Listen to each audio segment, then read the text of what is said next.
I'm not sure if you're gonna stay balanced because you're on like a sponge. I'm not gonna move. I'm gonna be really calm and fluid with my motions as to not disturb the placement of the camera. We're in the Whole Foods parking lot because I just made a bunch of Amazon returns, and the great thing about Amazon is that it was bought out by, no, Whole Foods was bought out by Amazon. So now, instead of going to the boring old UPS store, you get to go to Whole Foods and make your Amazon returns. And as a result, you get to treat yourself to fun Whole Foods things. So, of course, got a few treats for myself. Olipop was 2 for $2, literally $1 each. Can you believe it? Haven't had Olipop in a minute.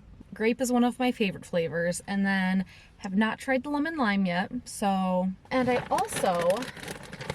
love the Rebel, like coconut milk, elixir type drinks, and I haven't had their pop yet. So I got the root beer because root beer is my favorite. I will report back on this one. Well, which one do I want to drink right now? It's a springy day. It's like 50 degrees, so I think I'll crack open the lemon lime. That sounds springy to me. Yummy. Okay, I had to turn the car on because it was getting hot. And there's something like loose in the front of my car, like underneath the hood. Can you hear that? Not sure what that's all about, but anyways, I was thinking this week, instead of kind of vlogging, that I would do my Q&As. Alrighty, I've got all the questions. What percentage of your time do you spend editing videos and photos? I really do feel like that process takes me the least amount of time. I know a lot of photographers don't suggest doing this, but I can't help it. I love to shoot and edit in the same day. So basically, once I get done with my shoot, I'll clean everything up and then just like take a little break, whether that's to eat dinner, take the dogs for a walk, whatever. And then I get back and I go straight to editing the videos and photos. And that is because I am always so excited to edit. That's one of my favorite parts about my job, which I feel like that's kind of not a popular answer, is editing like being your favorite part. I will say, even though I typically do edit in the same day, the next day I'll go back kind of with fresh eyes and look at it again and make some adjustments. So it's really like a 2-day event with editing. I don't know, I would say on average, if a shoot has both images and a video, which like 90% of my shoots have both, I would say an average of probably like 5 hours, and that would include importing the images, culling, editing, exporting. So it might be a little bit longer, but I feel like 5 hours is a good number.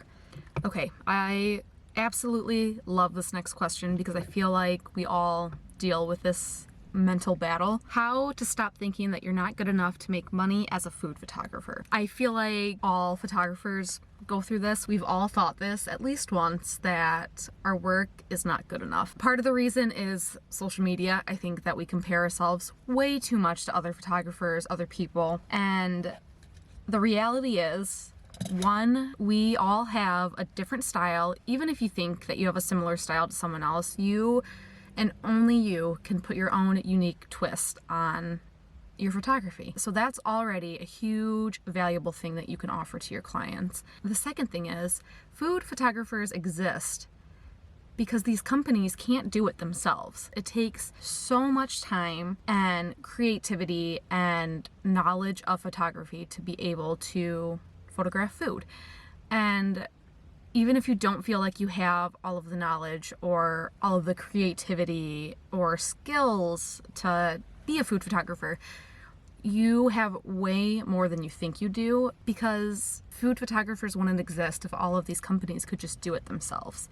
We have so much to offer by simply knowing how to take a good food photo, and that's just so valuable to these clients and companies. We quite literally like bring in sales for them. We make the product and the food look appetizing, and that draws the viewer in, that gets them more clicks to their website. And no matter where you're at in your food photography journey, you are valuable and your work is worth being paid for every single time. Never should you ever accept product in exchange for your work. And it's okay if you have. I have plenty of times. Trust me. I feel like that's also just part of the process of becoming a food photographer, especially with social media these days. All of these brands like to do product in exchange for posts and photos and stuff like that. And like, I get it. I don't know. That's a whole nother like topic to go down, so I will stop myself there. I'll pop some of my photos up here from my first ever paid food photo shoot, and you'll probably look at those pictures and either cringe or be like, you got paid for those? Granted, it wasn't a ton. I was ecstatic. I could not believe that I was making money from those photos. I did not know how to use manual mode on my dusty old DSLR camera, and I'm pretty sure that I used my iPhone for half of those photos, which it just goes to show you don't need a camera to get paid for your food photography. You can still take really great food photos using your iPhone or whatever phone that you have. Yeah, I could go on and on with that question because trust me, it's something that I think about a ton. Another thing that I've been thinking about a lot, which kind of relates to this question, kind of doesn't, is the fact that when you're getting hired for a job, and this is going to seem like such common sense, but when you're a creative and you have your own specific style that you're drawn towards and that you love, it's hard to kind of get out of that just a little bit to meet clients' needs.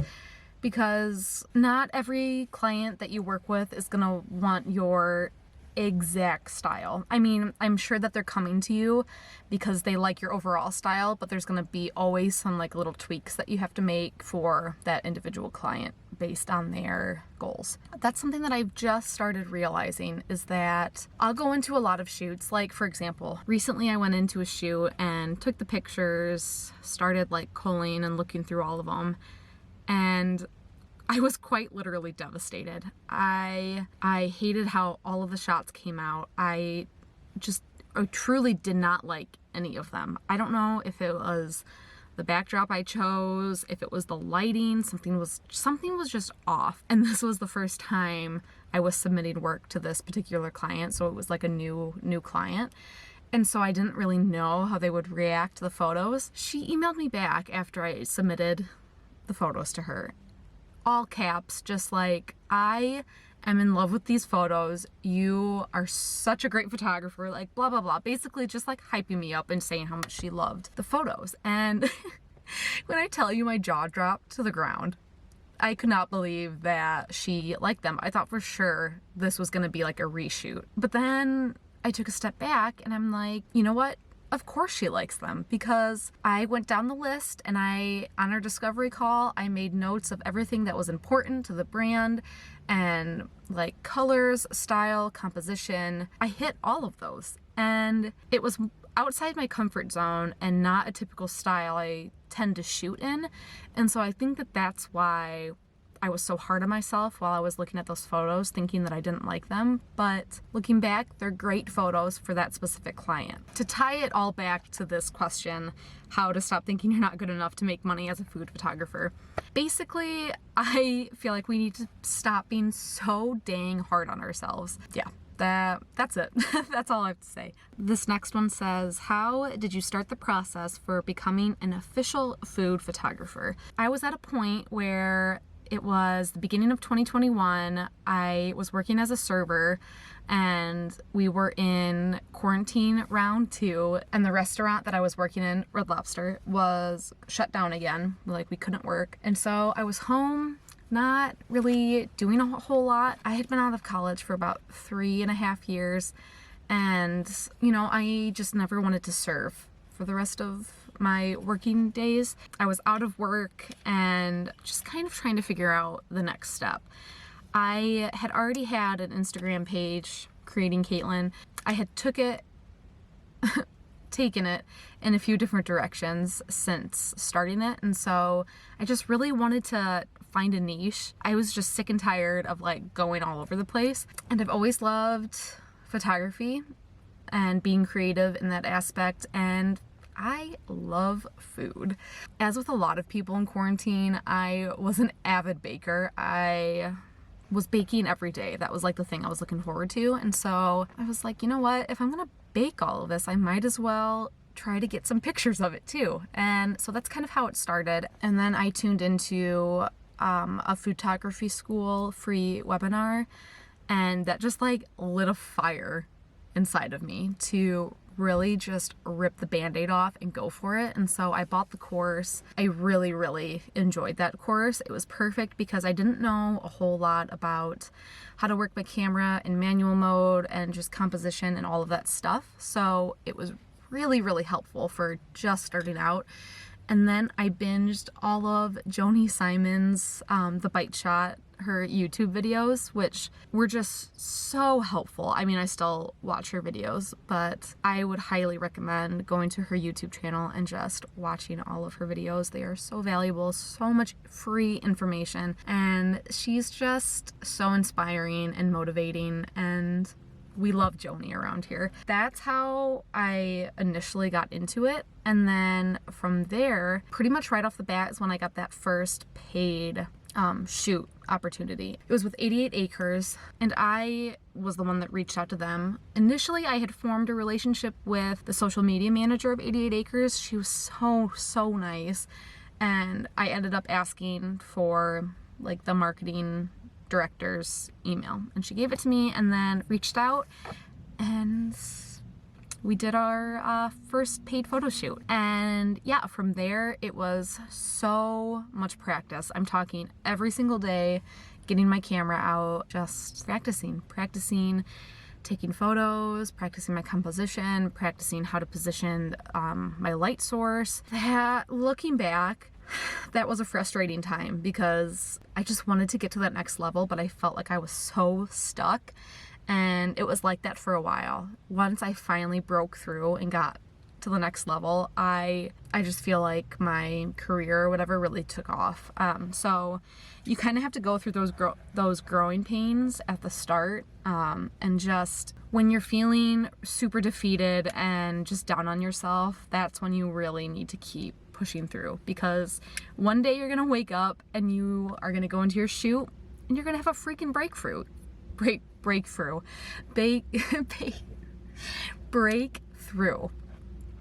You're gonna look at those photos and be like, holy crap, I took those photos. It's a great feeling. But yeah, so that was in February of 2021, and then my husband and I moved to Grand Rapids in April 2021, so 2 months later, and I did not want to get another serving job. I was just like convinced that I was gonna make photography my full-time job. I really wanted to work for myself.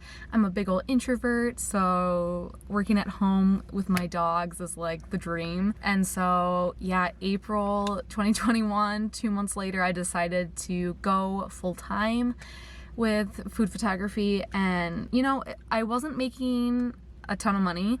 To be very transparent with you, I think I made just over $40,000 in my business the first year. You're probably hearing like $40,000, that's like not too shabby, but you have to think that's what my business itself made, and I'm looking for this to be very sustainable, and so a lot of that was kept within my business, and a lot of it was used to pay taxes, expenses within my business. And so I think that I only ended up paying myself like $18,000. So, you know, wasn't a whole lot, but looking back, we had everything we needed. We were provided for. I'm starting to shoot in restaurants. What softbox would you suggest? I have the same flash. I would suggest an umbrella style softbox. I have the one that I have linked on my equipment blog post, which I always put in the description box, so you can check that out if you want. But I really like it because it's so easy to transport. It folds up like a literal umbrella, and so, you know, it's really compact, and it gives you a really nice soft light, which if that's your style and if that's the restaurant style, then that's a great one. And I'm pretty sure it's on the cheaper side. I think I remember it being very affordable. So what camera do you use? Starting out, I had a Canon Rebel T3i. It was a very old camera with a 50mm 1.8 lens. Right now I shoot with a Nikon Z7 II with a 24 to 70mm lens, and that's an f2.8. And then I also have a 105mm lens. Some people ask why I switched from Canon to Nikon, and I just like don't really have an answer for you. I like trying all different types of brands. I never felt like super attached to Canon. I know some people get like super crazy with their camera brands, but I'm just like, just don't really care. I liked my Canon Rebel, and I love my and I love my Nikon, so I really don't like have a preference. What equipment do you need to start food photography? So you of course need something that can take pictures. So whether that is an actual camera or just like your phone, unless you know that this is something that you're gonna want to do for the long haul, I would suggest starting with your phone if you don't yet have a camera. And then I think having some sort of surface that, you know, works with food photography, whether that is buying a cheap like vinyl backdrop online, or if you have a really nice like rustic table that you wanted to use. I think that the surface that you use can make or break a food photo, and you can find surfaces that are pretty cheap. I remember when I first started, I was going to Menards and buying 2x2, I think, 2x2 like stone slabs, and they worked for the time being. I don't use them anymore, but they got the job done and they were very, very cheap. And then some sort of editing software. It doesn't have to be Lightroom. It can be, I can't even think of any other editing softwares besides Lightroom now. Any like editing software on the iPhone, I feel like is good. Coming to you a few days later, camera's all charged up, and ironically, I'm back in the Whole Foods parking lot because I needed to go shopping for a client shoot today, so this is just a theme, I guess, for Q&As. Let's get back to answering some more questions. I'll just do a few more, just so this video isn't like super long. I feel like my questions that I answered last time were very in-depth, and I just went on and on. So I'll try to keep these ones a little bit shorter. I think this is where we left off. What do you cover during a discovery call? So the point of a discovery call is to kind of establish a relationship, make a good first impression, and then uncover a need or needs of this potential client. So first I like to get to know them, their role in the business, a little bit more about the business, and then I have kind of like a cheat sheet questionnaire where I kind of go down my list and just ask basic questions so I can get a better idea of the scope of the project, because after I get off the discovery call, the goal is to know the specifics of the project so that I can then put together a proposal and send over an accurate estimate for this client, instead of just kind of guessing and sending over a number like as my rate and then finding out that the project entails way more than I thought. And so really I could have upped my rate. So a few examples of questions I would ask are pretty simple, like how many images do you want? Am I doing the recipe development? Is the shoot taking place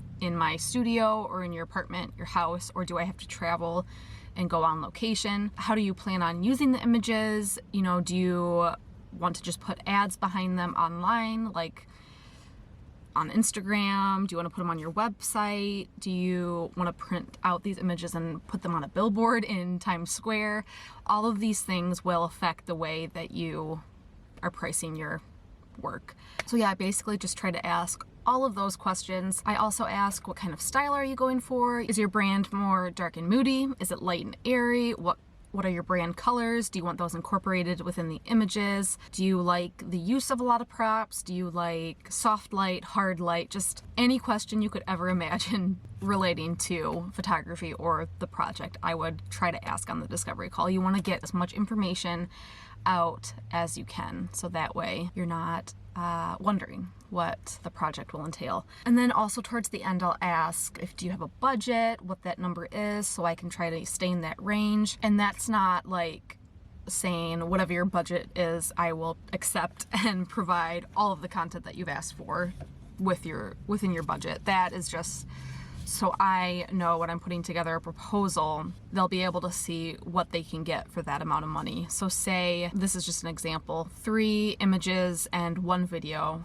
I charge $5,000. And then I ask what their budget is, and they say, oh, our budget is only $2,000, but they want those deliverables. I'll let them know what they can get for that $2,000. So it won't be the 3 images and 1 video. It'll be maybe just the video or just the 3 images, you know. Never feel like you have to just accept their budget right off the bat for the amount of deliverables they're asking for. So yeah, those are the basics of what I talk about on a discovery call. I think that's all. Yeah, let me know if you like these type of Q&A videos. Sometimes I feel like I can either go off on a tangent and it's leading to nowhere, or I blabber and it's like, did any of this make any sense at all? Next week, I think we'll get back to a regular vlog, but thank you so much for watching. If you liked it, give it a thumbs up, and subscribe if you're feeling crazy. But if you don't, that's okay too, because we don't care about numbers over here. At least not right now. Ask me again in like a year if I'm still doing this, and I might change my mind. But I'm gonna get out of this Whole Foods parking lot, get home, warm up my coffee because it's nice and cool now, still tasty, and prep for my shoot. So have a great rest of your week, and I will see you next time. Bye.